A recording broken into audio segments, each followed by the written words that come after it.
Hi friends, అందరూ ఎలా ఉన్నారు? నేనైతే నిన్న కాచిగూడలో ఉన్న శ్యామ్ మందిర్కి అయితే వెళ్ళడం జరిగింది. ఇదైతే ఎగ్జాక్ట్గా పోలీస్ స్టేషన్ ఆపోజిట్లో ఉంది, రైల్వే స్టేషన్ దగ్గర కాచిగూడలో.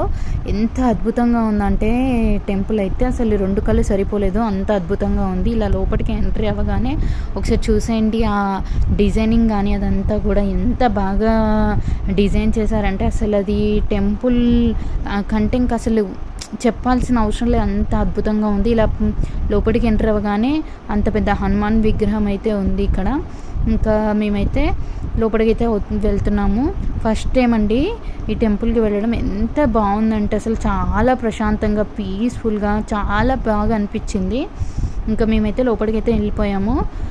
స్టార్టింగ్ వెళ్ళగానే ఇక్కడైతే గణేశుడి టెంపుల్ అయితే ఉంది. ఫస్ట్ అయితే మేము గణేశుని దర్శనం చేసుకొని ఇంకా మేమైతే పైకి అయితే వెళ్ళిపోయాము.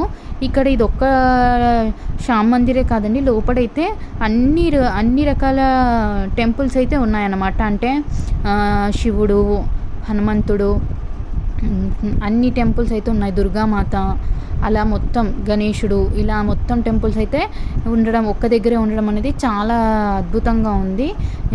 ఎంత పెద్దగా ఉందంటే టెంపుల్ కూడా చాలా పెద్దగా ఉంది, చాలా బాగుంది. ఇంకా దర్శనం కూడా చాలా బాగా జరిగింది. మాకైతే చాలా బాగా అనిపించింది. అందరూ ఒకసారి విజిట్ చేయాల్సిన టెంపుల్ అండి.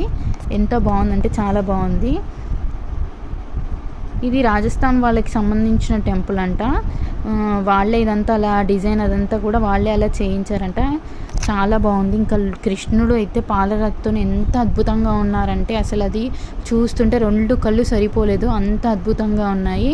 ఇంకా ఇక్కడికి వచ్చేసిన తర్వాత ఇక్కడైతే మేము దర్శనం చేసుకొని ఇంకా లోపలికి అయితే వెళ్ళిపోయాము.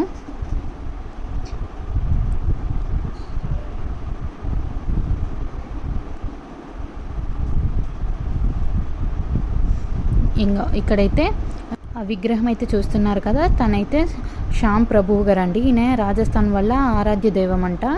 ఎంత అద్భుతంగా పక్కనే కృష్ణుడి విగ్రహాలు కూడా ఉన్నాయి, ఇలా పాలరాతితో. చాలా అద్భుతంగా ఉందండి టెంపుల్ అయితే. చూడండి ఇదంతా ధ్యాన మందిరం అంట. ఎంత పెద్దగా, ఎంత విశాలంగా, ఎంత బాగుందంటే. ఇంక ఇలా కిందికి రాగానే ఇక్కడైతే మన వీర హనుమాన్ టెంపుల్ అయితే ఉందండి.